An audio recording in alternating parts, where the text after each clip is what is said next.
Good afternoon. Thank you. If I haven't had the good fortune to meet you, my name's Kate Alexander. I'm Associate Director of the theater and Director of the forums and of dancing lessons across the street. I think that's funny, I guess because I'm doing a lot. Is that why that's funny? Everybody laughs. This is the third panel that people have laughed at that. So thank you so much for being on our third panel today, Veterans of Color. We so appreciate you being here. Before we get started and I introduce our guest facilitator, I do want to welcome the actors from Fly that are here today. Sean and Michael, could you stand up, please? Thank you. Special today is someone that I really have the privilege to introduce who is facilitating this talk. Mr. Tryon has been involved in Sarasota affairs for a long time. He's on our steering committee for the Forum Project, which serves about 45 organizations are involved. He is the op-ed editor of the Sarasota Herald Tribune and an intrepid force in our city. So thank you so much, Tom, for being here and facilitating. Thank you very much. Thank you. Welcome again, everybody. It's terrific to be here in the presence of heroes and people who have given a lot for their country. So, without further ado, let's bring them up. You want to hear from them more than you want to hear from me, I know. So here we go. Actually.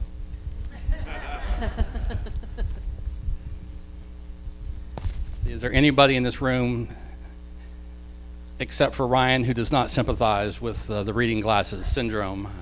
Probably not. Our first guest is Dr. Marion Wick West. He joined the 1000th Signal Company of the 332nd Fighter Group, later known as the Tuskegee Airmen. He is a spry 91. Mr. West.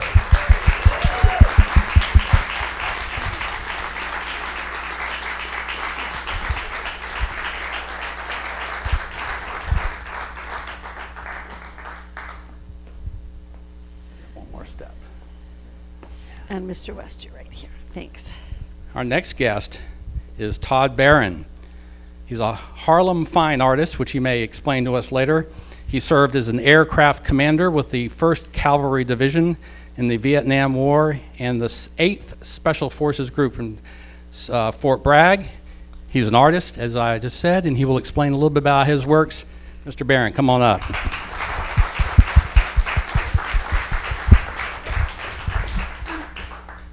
This young fella to my right here is a spry 71 years old.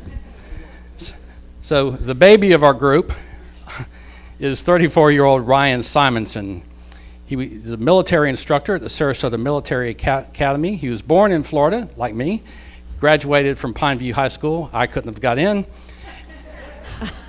And served as captain, right? Captain in the Special Forces. He'll tell us, I'm sorry, I'm not the vet. I'm not the veteran. He'll straighten me out.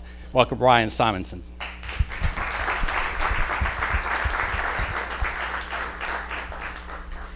And finally, a very familiar face in this community. I'm not going to say how old he is. I'll let City Commissioner Willie Shaw, Air Force veteran. Mayor Willie Shaw. Mayor? It'll work. And it'll work. Thank you. Mayor and Commissioner.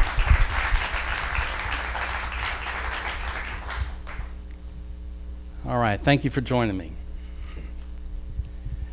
Let's hear first from the folks who have seen the presentation that we're here about, Fly.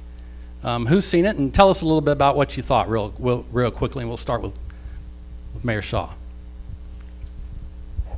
Thank you. I think the actors are phenomenal. The presentation of the experience of the fabulous men of Tuskegee is historically fitting for this period in time, and I was most moved, as everyone I've talked to who's been here, with what we saw and what they presented to us. Right. Wick? Yes. I thought that the program was, You want to hold the mic just a little bit Yes. closer. Thanks. I thought the program was very good. It told the story pretty much the way it was. One of the things that one of the audience, when I was there, wanted to know how many Tuskegee Airmen were there, because they only saw 4 actors. Actually, well, they're actually in the Tuskegee pilots, about less than 1,000 graduates from Tuskegee as pilots, but they had a support. For every pilot, there were about 10 other people who were actually support. So it was about 15,000. So it was a large group. The only difference is when the story was about when we was overseas, and there it was about maybe 350 pilots and maybe about 3,000 people. But what they did and displayed was pretty good and pretty accurate, and it was very enjoyable. All right. Todd? I was really impressed by the play, and if Wick says that it was accurate, I can believe him. But I was impressed. It was a great play. And how about the controls that some of the pilots were using? They're not here. They're not here, but they were using the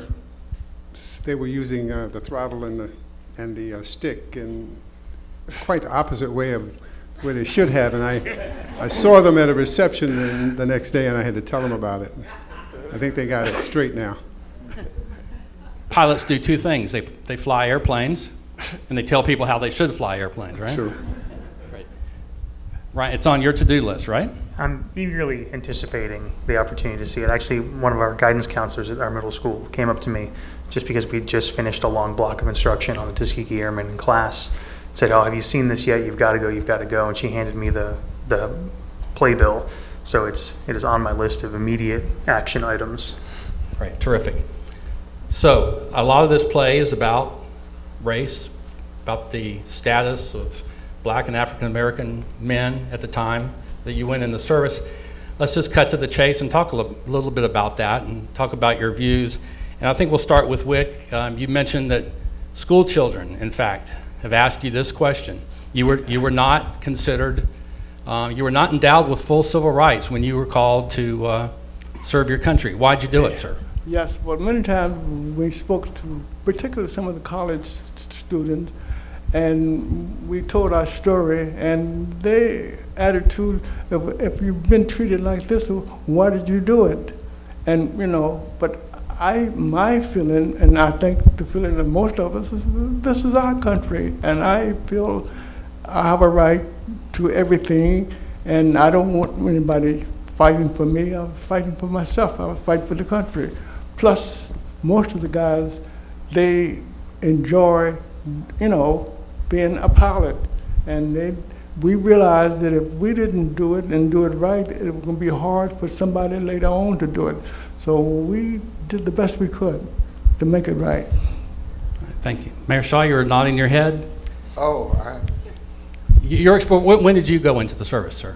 I went in August the 24th, 1967 to August the 24th, 1971, sir. Yeah, you don't forget those dates, do you?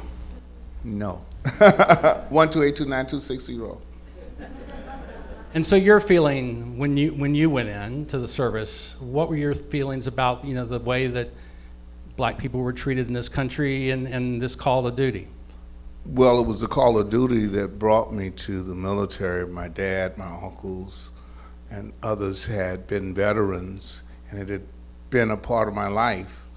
I could probably march in the 3rd grade as good as anybody could to a cadence. So again, it was honor, it was a spirit of corps, it was patriotism, it was being American. And so it was segregated by the time you entered? No, No, or no? No, it wasn't a segregated military. The only thing is that the the dogma of segregation was still there. Right. Because when I went in, many of the individuals that I served with were older men, and in the Air Force, you were either a cop, a cook, or a CES individual before they got. There were many pilots that came along and others, but for the mainstay, you were a cop, you were a CES engineer, person of that sort. Sure. So, Okay, we'll go to Todd. Your Vietnam service was when? When to when? 66 January to February 67. Okay. And so the impact of race on your service, tell us a little bit about that, please. I was one of two black cadets in my flight school. The class to the head of me, there was one. Class behind me, there was one. And there were probably 600 people who showed up the first day, and we graduated 60. Every turn, every day, they were after us to get us out. And it was 20 years after World War II ended. My father was in Germany when I was born, and I was an Army brat, so like the mayor, I knew how to march and all of that, and when I learned how to walk. So tell us a little bit about, that treatment and, how did it manifest itself? What kinds of things literally were said? How did they try to get you out? I had, like I said, the class was initially large. I remember Cadet Flipper at West Point, first black graduate at West Point. Nobody talked to him, none of his classmates. That was in the 1800s. In 1964, when I graduated, it was almost the same thing. I had three friends, three people who talked to me during the whole flight school. The first painting represents my feelings after coming home from Vietnam. And it's called Stars and Bars. And it's a takeoff on Stars and Stripes. And in this case, the stripes represent the bars that I felt I was still in when I came home. 1 month after I got back, I was at Fort Bragg, and I was assigned a mission to Louisiana for training exercises. And I went to a restaurant to eat, and they told me to go into the back door. I had to eat in the kitchen. This is 1967. There's probably still a warrant out for my arrest because I wrecked the place. Yeah, the statute of limitations are done, so you're okay, I think. So, as I asked your colleagues, did you ever go, man, this is crazy. I'm not being treated like an American. Why should I serve? Why should I put myself at risk? In my case, I had a mic? I can't hear the feedback, okay. I had a goal in mind, and that was to be an airline pilot. The route to an airline pilot, if you don't have any money, is through the military. So I considered it paying dues. I went to Vietnam in my mind to pay my dues, thinking that when I got home, they would welcome me with open arms. Well, all my classmates got airline jobs. And even my Distinguished Flying Cross did not get me a job. I didn't get a job in an airline until 13 years later. And by that time, I was established as a creative director in advertising, making more money than the airline pilots were making. So I only did that for a couple of years. But that had been my dream. That was my dues.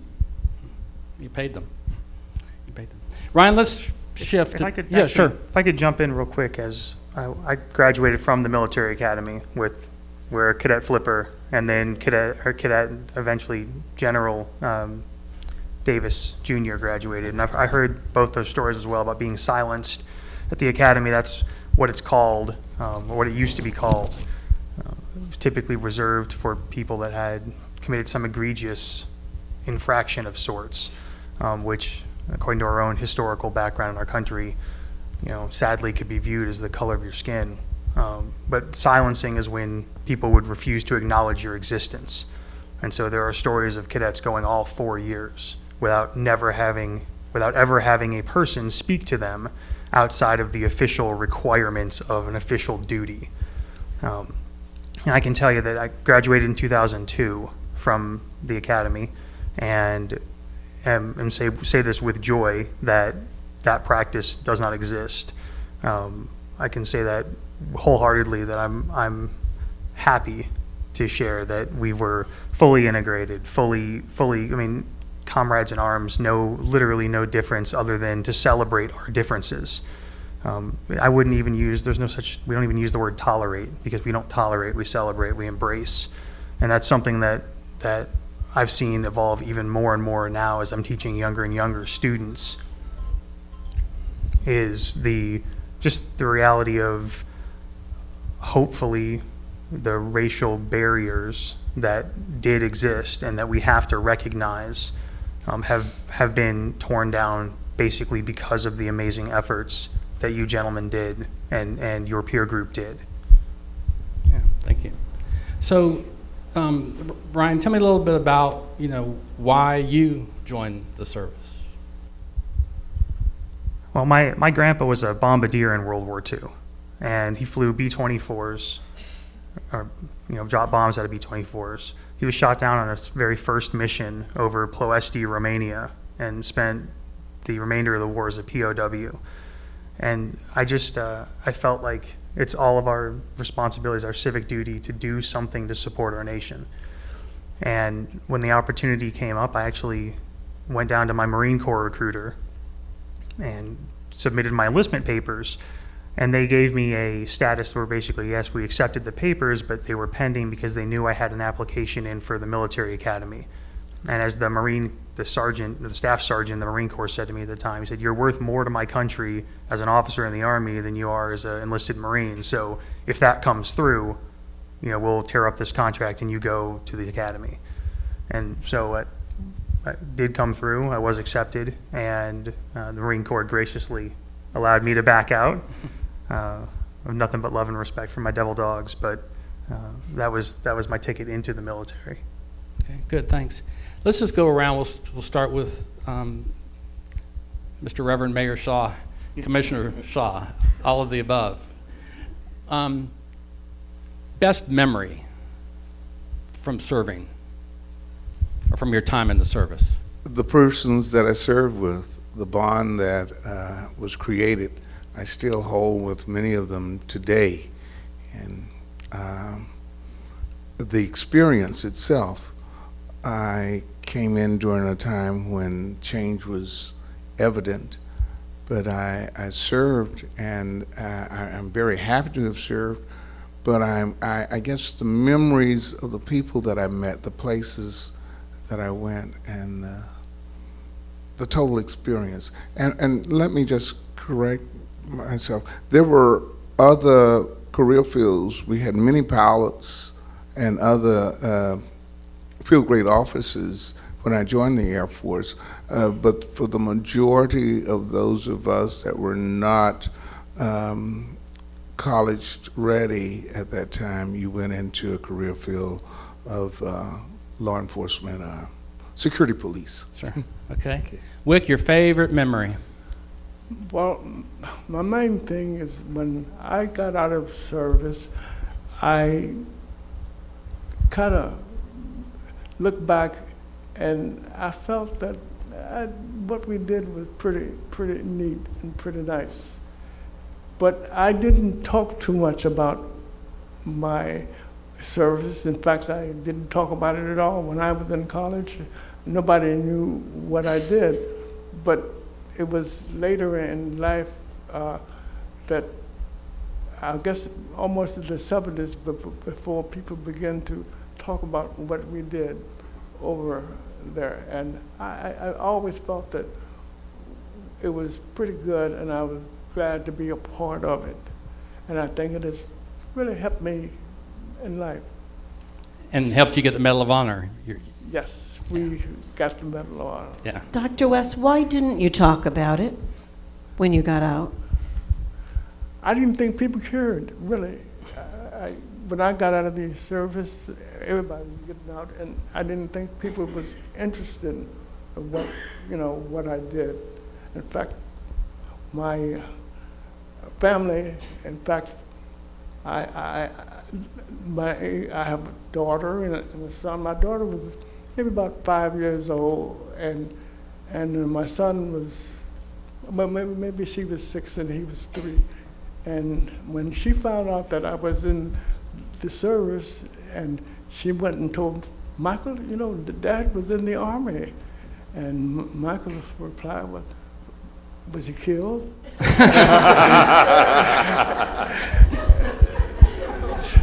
But, that's about the size of it. All right. So, Can I add one? yeah, ask sure, one of thing? course. I had the privilege with Mr. George Hardy and Dr. West as they were in your the fly cast they worked with, also training them to fly. And there was something really interesting that you all brought up, and I want you to maybe talk about that. And that was Mr. Hardy came from the North, and which was more, I don't want to say, for lack of a better word, liberal, because we know the North was very racist at that time as well. But there were more liberal opportunities and relationships. As he traveled down through the South, he said it got scarier and scarier and scarier as he switched trains, had to sit in the back, couldn't get off. And then it was something frightening, hostile, and he hadn't experienced up north. And you said, and I've always meant to follow up with you, that you were more accustomed to it because you came from the South. Could you tell us a little about that? Well, And if you hold your mic just a little closer to your mouth. yes. In fact, like I said, going to Tuskegee, I had 3 members of my family went to Tuskegee. My oldest sister, she went there. My sister, a little older than me, went there. My brother, he went after the war. But when my oldest sister, she used to come back and tell me about Tuskegee, about Booker T. Washington, but morely George Washington Carver. Of course, it was in the 30s, I guess about 1935 or so when she was there. So I had an idea of pretty much what it was. And when I went to Tuskegee as, a soldier, my sister was there. She was a student there. In fact, one of the things when I got to Tuskegee, I was an enlisted man, and I hated it because when I would go to the cafeteria or to the PX, most of the people who worked there was young ladies, and none of them would even look at me because of all the main thing there was the cadets. They were the number one, and they had a flood of other officers. But my savior was my sister. She was a student, and I would go there, and through her, I was able to make out pretty good. So I lived in Kentucky. That's where I was born, and I was there until I finished high school. So I was adjusted to the ways of the South. I didn't like it, but I was able to deal with it much easier. And I didn't expect much more than what I did good, but I was able to maneuver. So it was, I wouldn't say it was a problem, but it was one that I could deal with it. All right, thank you.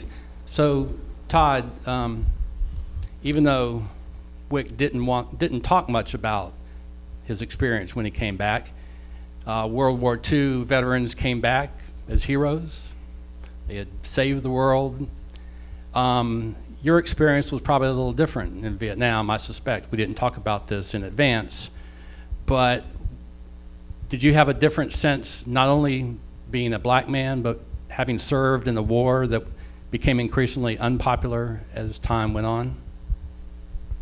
Well, when I landed in San Francisco after my tour of duty, walking through the airport in full dress uniform, I felt like I was invisible.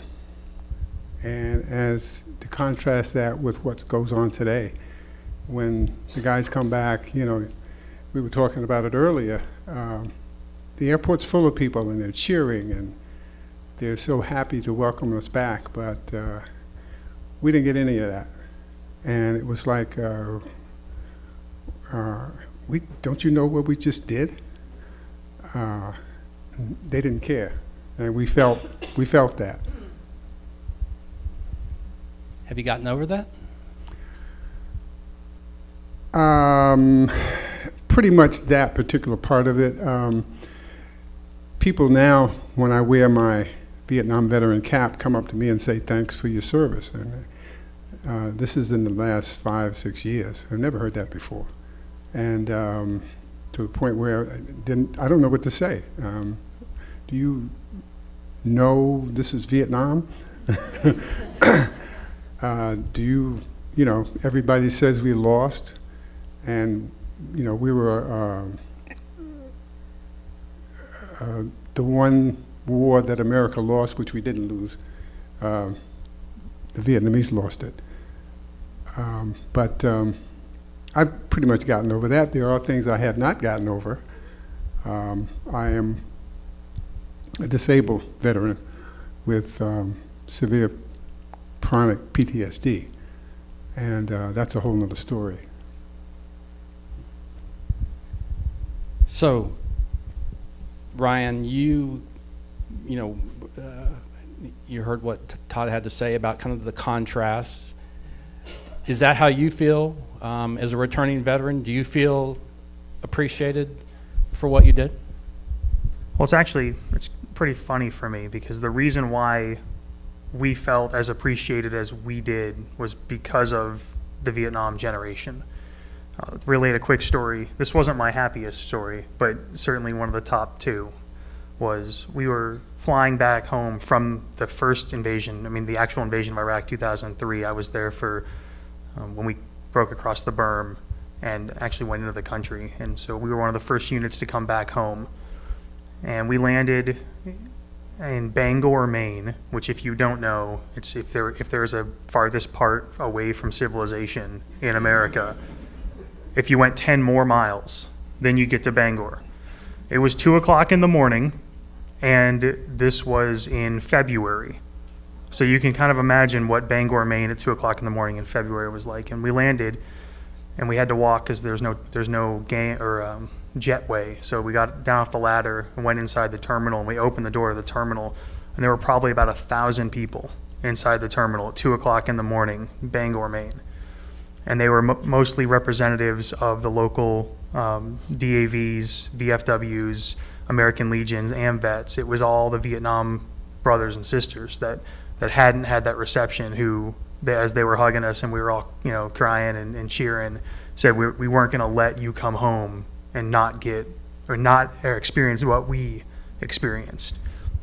And so, a large part of that is just an incredible sense of, we're brothers in arms, sisters in arms. We did the mission. We did it to the best of our abilities, and we came home, and it's a pleasure to be recognized. It's even more pleasurable to see these guys now and just thank them, say thank you, and go up. It doesn't matter what color the bracelet is, or what kind of hat you're wearing. We did it, and we're proud of our service. So that was the most amazing feeling, to walk through that terminal and see all those people lined up.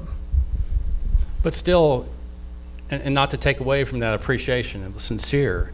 But even since Iraq and Afghanistan, we've sent our troops over for incredible numbers of tours, in some cases record-breaking tours in terms of frequency, duration.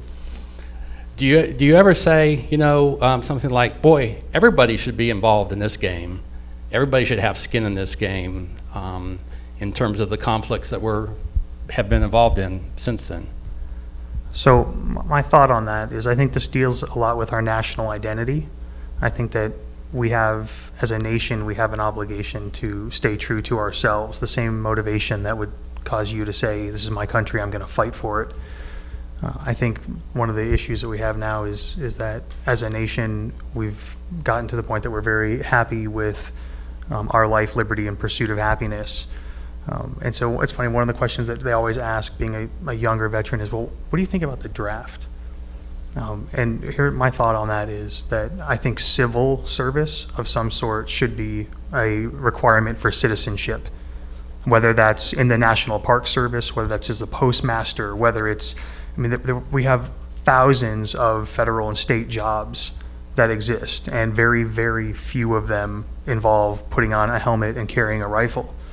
And so, I think individuals in the nation, all of us, if we're going to be citizens, should have a dog in the fight or a skin in the fight, or however you want to express it, but it doesn't mean that we're fighting. It just means we have to prioritize our country over ourselves in some capacity. We'll start back at the other end with Mayor Shaw. Yeah, So we asked you about the things that made you happy or brought you joy or gratitude or camaraderie. And we'll start with you, Mayor. What was the hardest part of service? And if it was related to your race, tell us a little bit about that. And if it wasn't, tell us a little bit about that too. The hardest part. I guess the hardest part, I was stationed in San Antonio, Carswell Air Force Base. After coming back, it was a SAC base, Strategic Air Command.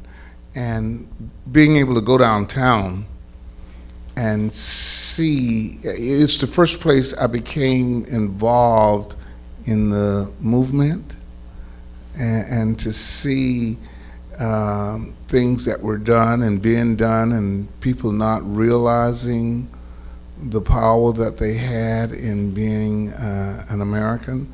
And yet I was stationed on a base within 4 miles of the town, and the liberties I enjoyed on base, the people in town didn't always enjoy.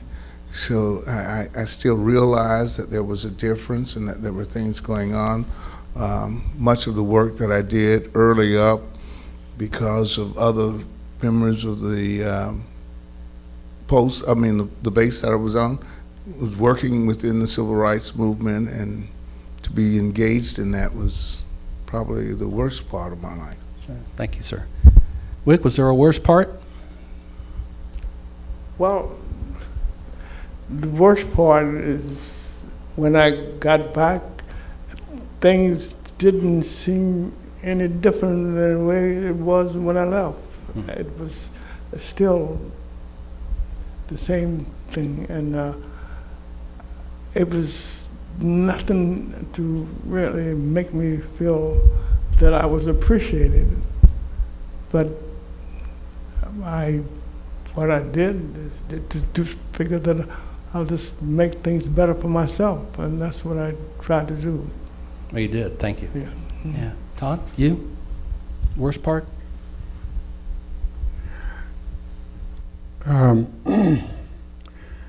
One of my brothers said, the worst thing that happened to me in Vietnam was that I survived.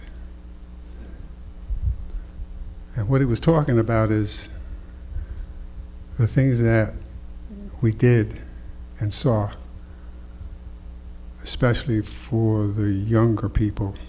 The average age was 19. At 19, you're not ready, you're not prepared to see somebody's head rolling on the dirt and all the other stuff.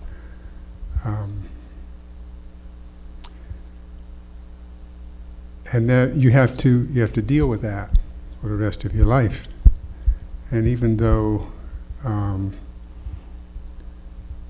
you may be successful and you may, in some instances, enjoy and achieve the American dream at 3 o'clock in the morning, some of those things come out of the closet. So that would be the worst. Kate? Yeah, I'd like to add on it. And first, I want to say I feel you're so brave to really share with us. PTSD, too, it's been fairly recent that really people were talking about it. I know in World War II we didn't have that designation even. Called shell shock. Mm-hmm. And I think it was Virginia Woolf in World War I who was the first person to even put it in print and define shell shock. But there's been a great movement since the more recent wars to help people. And we know a majority of the homeless people were veterans, a substantial majority who are suffering. When you came back, and was it something that you understood right away, or did it take some time to reveal itself? No, I thought that I was crazy. And I went through life actually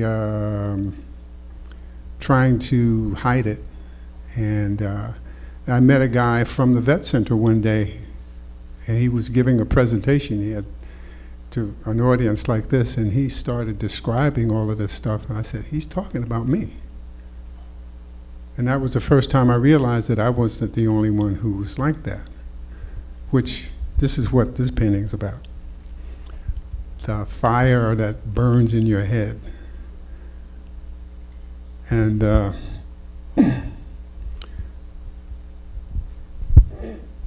that's it.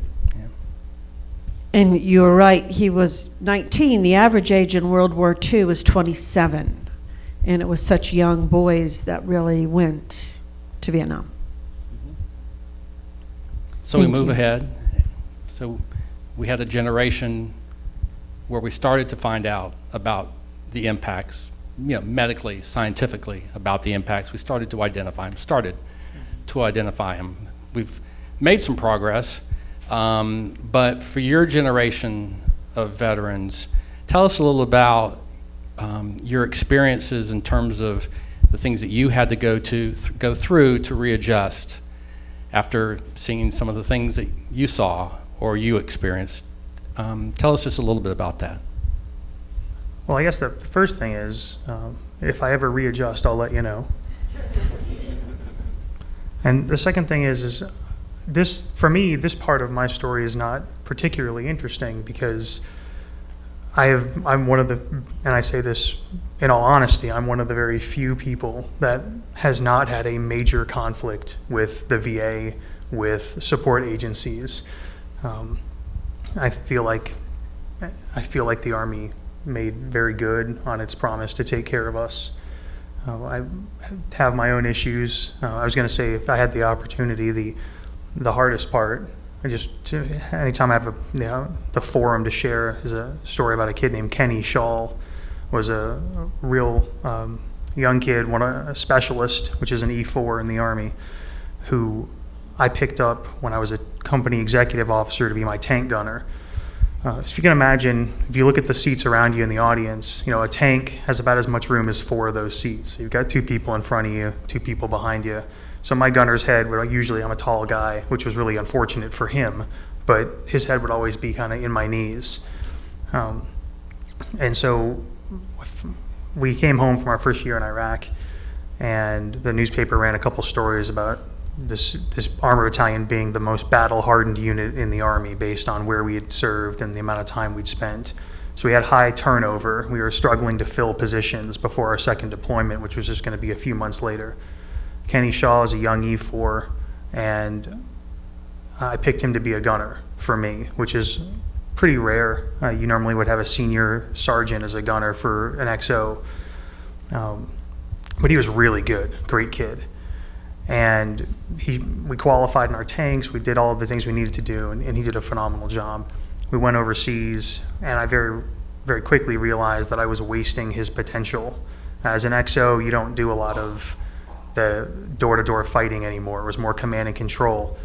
And so I made a recommendation to our commander that we move Kenny from the headquarters element out into a line platoon so he could use his skill set, because he was really good. And the recommendation was accepted, and first platoon, a good friend of mine, Travis Corey, also a lieutenant, took Kenny from my tank and put him in his Humvee. And just shortly after that, their convoy they were traveling in got attacked by a VBIED, a vehicle-borne improvised explosive device, so basically a car bomb. And there were two things you can do at the time. You can either attempt to kill the person operating the bomb before he can detonate the bomb, or you can try to get down inside the vehicles and hope that the armor would protect you from the blast. But the reality is there's so much explosives packed into these cars that it was a gamble. It was a trade-off. And Kenny didn't do that. He stood back up in the turret and he engaged the trigger man and actually killed him before he could detonate the bomb. It didn't stop the vehicle, though, from hitting the Humvee, so they still made impact, just like a car accident. The force of the impact caused the Humvee to roll over. And he was pinned on the outside because he was up in the turret when it rolled. So Kenny died that day in Iraq. And so you talk about the things that still struggle with, or things that come out when you're trying to sleep at night, and that's the kind of thing I look back and objectively I look at that and say I did what I was supposed to do. Kenny was doing his job. In fact, his actions to stand up and shoot that person probably saved 8 people, because the bomb didn't blow up, it just hit the truck. But then personally, you look at that and just say, what piece did I play in this? Was it, why him? Why did I send him? And so I was blessed to know him. I was blessed to still, I talk with his mom on Facebook a lot. We still chat. His mom created a foundation to support veterans that had his same pursuits. Kenny loved to golf, and so she does a memorial golf run for him every year. But it's the services are there. The VA does provide great assistance if you can navigate through the system. And certainly, again, trailblazing from Vietnam and World War II and Korea, Panama, Grenada, Desert Storm, all the other conflicts. They've created a system now where it is possible at least to get help. We've acknowledged that there are issues, which is a huge step, right? The first step of the 12-step process is admitting you have a problem, I think. So at least we're acknowledging that, yeah, these problems do exist. And if it was worth sending the warrior to war, it's worth taking care of him when he comes home. Absolutely. Great, thanks. I think we can all agree on that. I think we'll go to questions, and one of us, Kate or I, will repeat the question. Yes, And ma'am. please frame it in the form of a question, if you will. I'd like to ask Todd if he was welcomed with open arms by the black community any more than he was welcomed not at all by the community at large. Once I took the uniform off, nobody knew I was a veteran, because I didn't get up on the wall and say, hey, I'm a veteran. We didn't do that. So, no. It's a good question. Good question. Anybody else? Over here? Yes. For Dr. West, in the playbill it says you flew the P-51, the Mustang.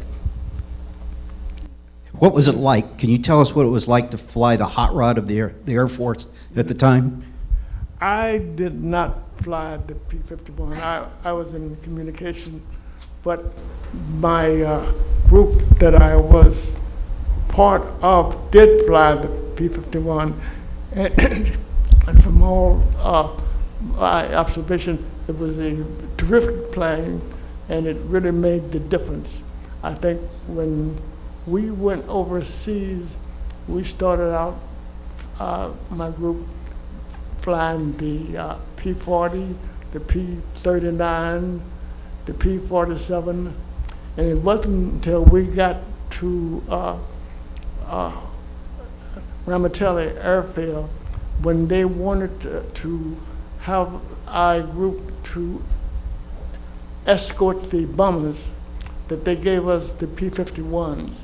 And once we got the P-51s, and that's when we painted the tails red for identification, we were able to really do an outstanding job as far as escorting the bombers. And the reason why we were successful is that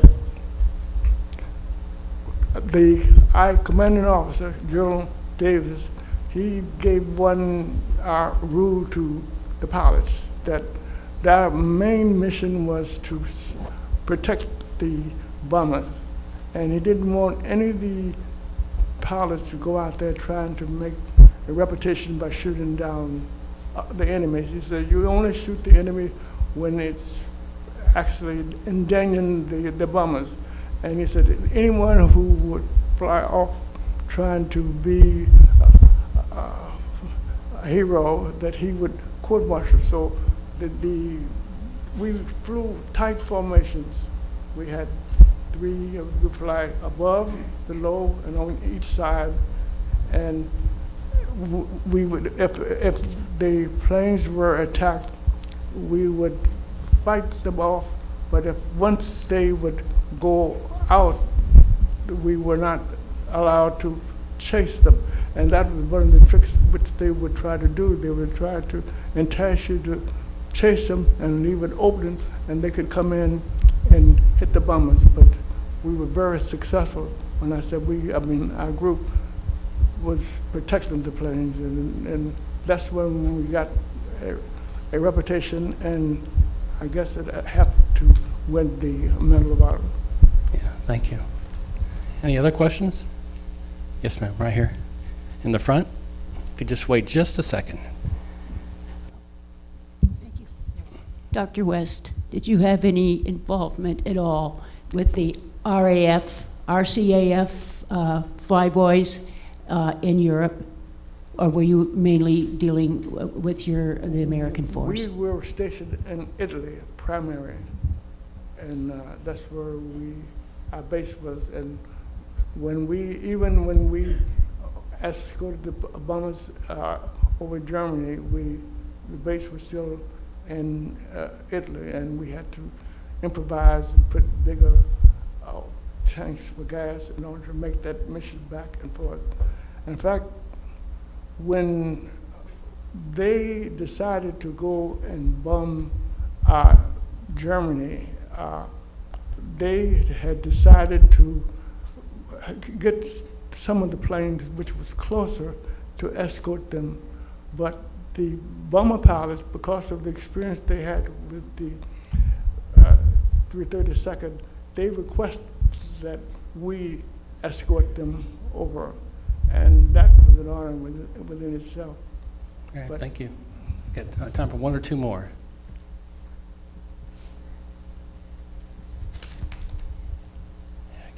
Right in the center here, Yeah, right in the Kathleen. center. Great. Or you can just say it and we'll repeat it either way.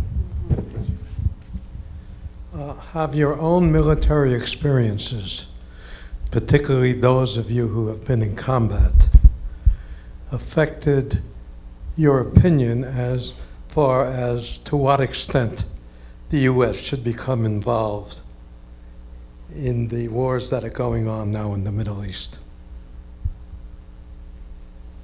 Who'd like to Great. take that? Yeah. It looks like, I mean, You start. I'll share my opinion on that, which is, I think the very nature of war is so abhorrent to human character. The act of, I mean, there's no way to sugarcoat. The purpose of war is to savagely deprive someone else of their life, and to do it enough times that you've influenced the will of a nation.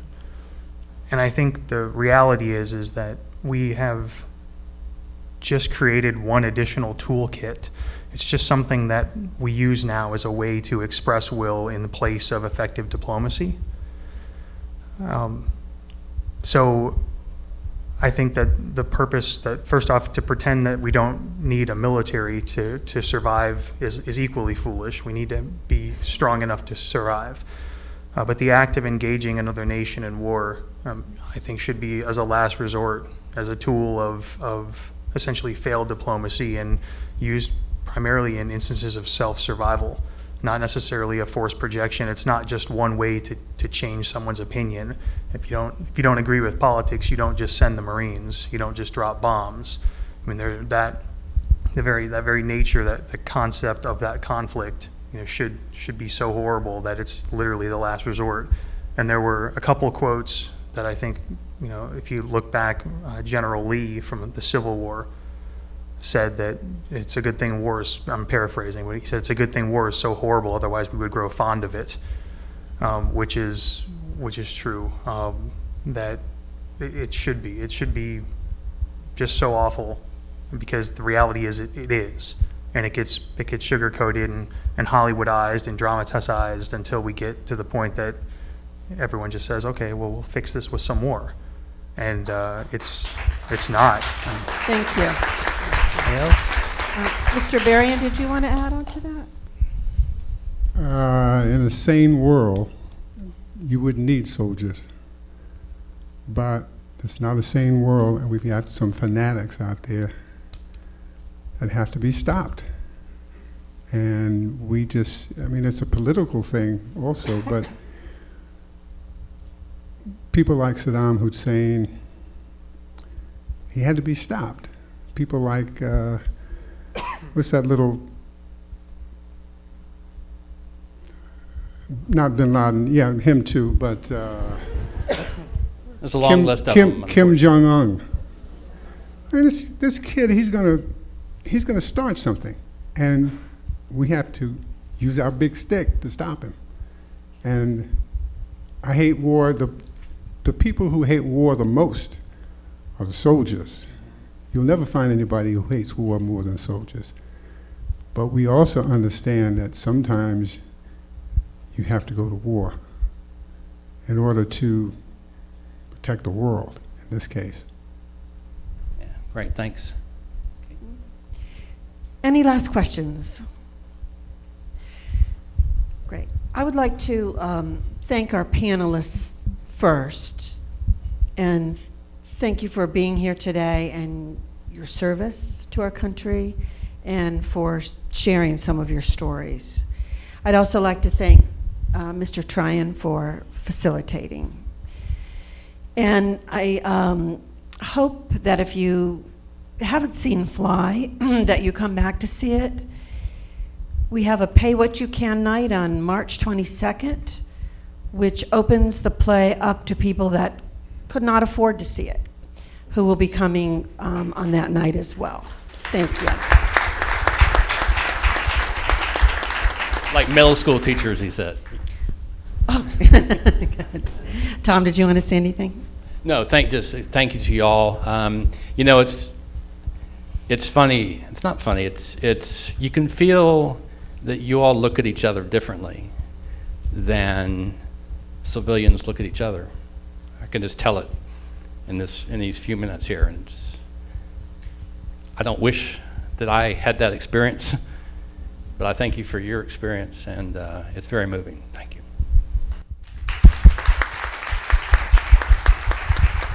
We'll be here for a few more minutes if you have any personal questions. Thank you for coming.